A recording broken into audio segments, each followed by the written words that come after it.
नमस्कार साथियों, मैं एडवोकेट अजीत यादव आप सभी का फिर से अपने चैनल पे बहुत बहुत स्वागत और अभिनंदन करता हूं। आप सभी का प्यार स्नेह मिल रहा है, चैनल कंटिन्यू ग्रो हो रहा है और सबसे बड़ी बात है कि आप अपने रियल लाइफ के प्रॉब्लम्स हमारे साथ शेयर कर रहे हैं और मैं अपने जो भी मुझे पॉसिबल वे है, जितने मेरी कैपेसिटी है, उसमें मैं आपके क्वेश्चन को बड़े आसानी तरीके से सिंपल भाषा में समझाने का प्रयास कर रहा हूं।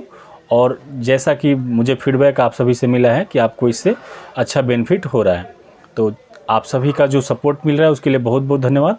और अगर आप पहली बार चैनल पे आए हैं, वीडियो को पहली बार देख रहे हैं, तो चैनल को सब्सक्राइब कर लीजिए ताकि अगली वीडियो जब मैं अपलोड करूं तो उसका नोटिफिकेशन आपको तुरंत मिल जाए। आइए दोस्तों, बहुत दिन से एक प्रश्न हमारे साथियों के द्वारा बार बार पूछा जा रहा है और इन शॉर्ट मैंने एक वीडियो भी बनाया था, छोटा साइज़ का वीडियो था और उस पर मैंने आप सब के प्रश्न था उसी के अकॉर्डिंग मैंने बनाया था कि हमारे देश में यारी दोस्ती में और रिश्तेदारी में जो पैसे दे दिए जाते हैं तो वो पैसे कैसे रिकवर होते हैं।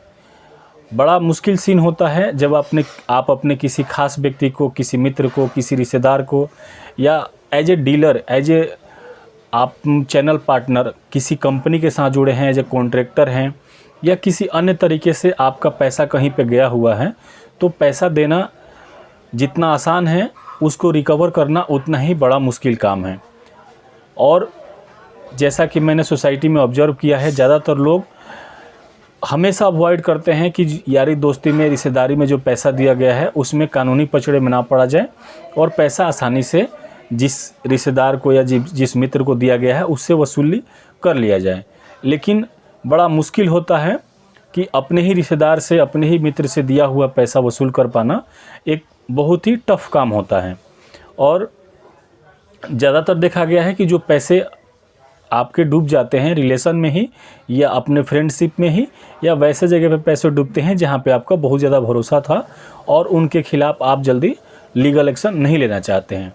लेकिन अब सिनेरियो ऐसा है कि अगर आपका फाइनेंशियल जो मनी है, जो पैसा है, वो अपने ही लोगों के बीच है, आपके विश्वासी लोगों के पास आपका पैसा डूब गया है, तो अब वो पैसा लेना है। आपने प्यार मोहब्बत से बातचीत करके सब तरीके से आजमा लिया है, लेकिन वो पैसा अब नहीं निकल रहा है।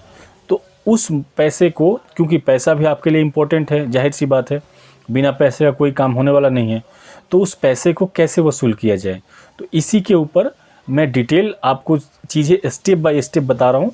आप बिल्कुल वीडियो को एंड तक देखिएगा। कहीं भी आपका पैसा फंसा होगा, चाहे वो रिलेशन में हो, चाहे फ्रेंडशिप में हो, चाहे किसी कॉन्ट्रैक्टर के पास हो, चाहे किसी बड़ी कंपनी के पास हो या किसी ऑर्गेनाइजेशन के पास हो, आपका पैसा कानूनी तरीके से बिना ज़्यादा मेहनत किए और बिना ज़्यादा बिल्कुल हसल फ्री आपका काम होगा। तो मैं एक एक करके स्टेप बता रहा हूँ। अगर आपका पैसा इस तरीके कहीं भी फंसा हुआ है तो सबसे पहले आपको एक एक्सपर्ट एडवोकेट से कांटेक्ट करना है। जो भी आपके नियर बाई में एडवोकेट हैं, प्रैक्टिसिंग हैं, उनसे आपको कोऑर्डिनेट करना है और उनको सारी डिटेल्स बतानी है कि आपने जो पैसा दिया था वो कब दिया था, कितना दिया था और किस तरीके से दिया था। तो जो एडवोकेट्स होते हैं इनसे इस सिनेरियो में, इस केस में अगर आप मेरी हेल्प लेना चाहते हैं, मेरी सर्विस लेना चाहते हैं, तो आप, मेरा व्हाट्सअप नंबर है, कमेंट बॉक्स में भी आप मुझे पूछ सकते हैं और व्हाट्सअप पे डायरेक्टली आप मैसेज करके या कॉल करके भी आप पूछ सकते हैं। इसमें मैं आपकी पूरी सहायता करूंगा। जैसे इसमें होता क्या है, अगर आप मुझे कोऑर्डिनेट करते हैं कि आपका पैसा किसी फ्रेंड के पास, रिलेटिव के पास, किसी कॉन्ट्रैक्टर के पास या किसी अन्य ऑर्गेनाइजेशन में, संस्था में, कंपनी में फंसा हुआ है, तो वो कैसे निकलेगा। तो सबसे पहले हम लोग क्या करते हैं, उसमें एक लीगल नोटिस ड्राफ्ट करते हैं। लीगल नोटिस एक पेपर होता है, एक पत्र होता है जो आपके बिहाफ पे आपके एडवोकेट यानी हम लोग उस कंपनी को, उस रिलेटिव को या उस पर्सन को भेजते हैं जिसके पास आपका पैसा फंसा हुआ है। तो जो वो समझदार व्यक्ति होता है तो उसको पता होता है कि ये लीगल नोटिस है, अगर इस पे मैंने रिप्लाई नहीं किया तो इसके ऊपर आगे मुझे कोर्ट में जाना पड़ सकता है या मुझे और सारी चीज़ें दिक्कतें होती हैं। तो अगर वो समझदार व्यक्ति है, अगर जैसे उसको लीगल नोटिस मिला, वो क्या करता है, आपसे कोऑर्डिनेट करेगा, आपका कॉल उठाएगा। और जैसे कि कई बार लोग ब्लॉक कर देते हैं व्हाट्सएप पे भी और उसमें मोबाइल के कॉन्टेक्ट में भी ब्लॉक कर देते हैं, आपसे जो कम्युनिकेशन का रास्ता है वो पूरा बंद कर लेते हैं। तो जैसे लीगल नोटिस उसके घर पे पहुंचेगा, वो आप सब जगह से अनब्लॉक कर देगा और आपसे हाथ जोड़ेगा कि भाई गलती हो गया, ये मजबूरी है, वो मजबूरी है, मैं पैसे इतने दिन में ऐसे ऐसे करके दे दूंगा।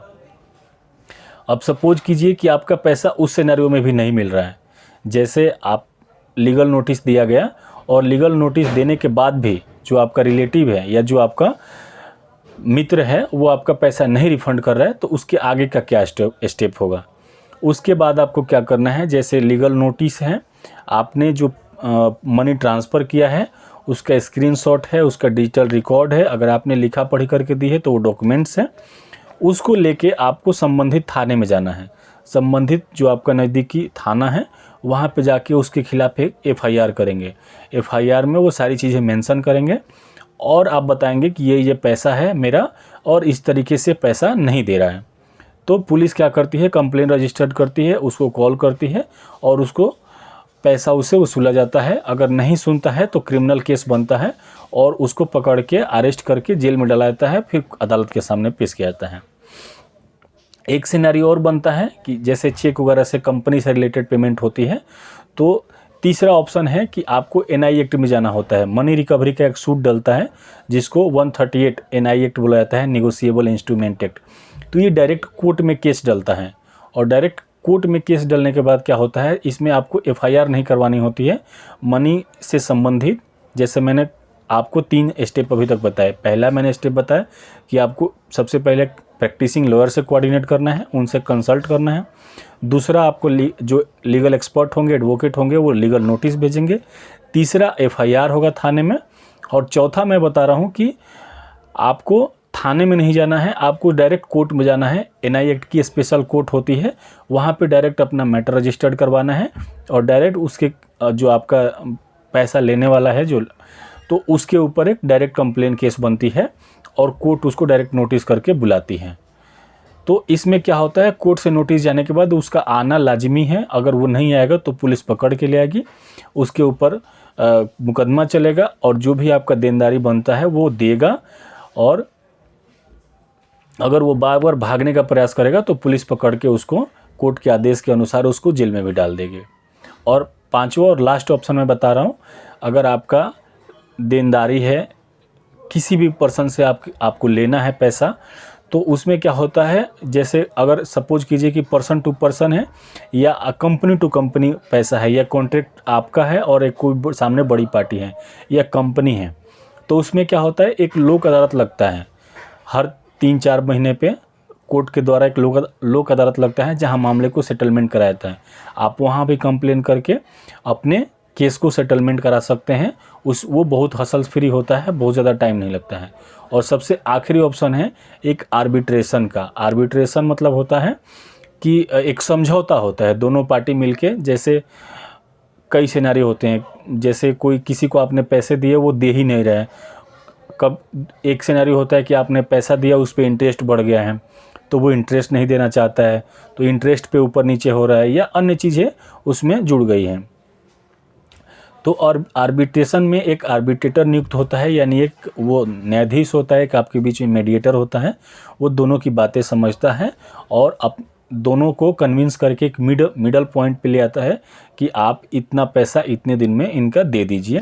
और वो कोशिश करता है कि वो अनबायस हो, मतलब कि बिना पक्षपात किए आपके पैसे को रिटर्न करवा दें। तो यही आपका लीगल तरीका है, आपके कैश या चेक या जो भी आपने लेन देन किया है पैसों का, तो ये एक सबसे शानदार जो तरीका है, जो स्टेप मैंने आपको 6 बताएं, इसको फॉलो करें। और इन केस अगर आपका पैसा फिर भी पैसा आपका निकल जाएगा, इसमें कोई डाउट नहीं है कि आपको 5वें 6वें स्टेप पे जाना पड़ेगा, आपका पहले दूसरे स्टेप पे ही पैसा निकल जाएगा। इसके लिए बिल्कुल निश्चिंत रहिए।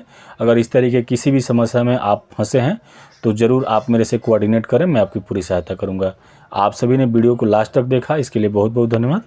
आपके मित्र, रिश्तेदार, संबंधी, कोई अन्य जानने वाला अगर इसी तरीके की परेशानी से जूझ रहा है तो कृपया इस वीडियो को उन तक शेयर करें ताकि उनको भी न्याय मिल सके और उनका पैसा रिकवर हो सके।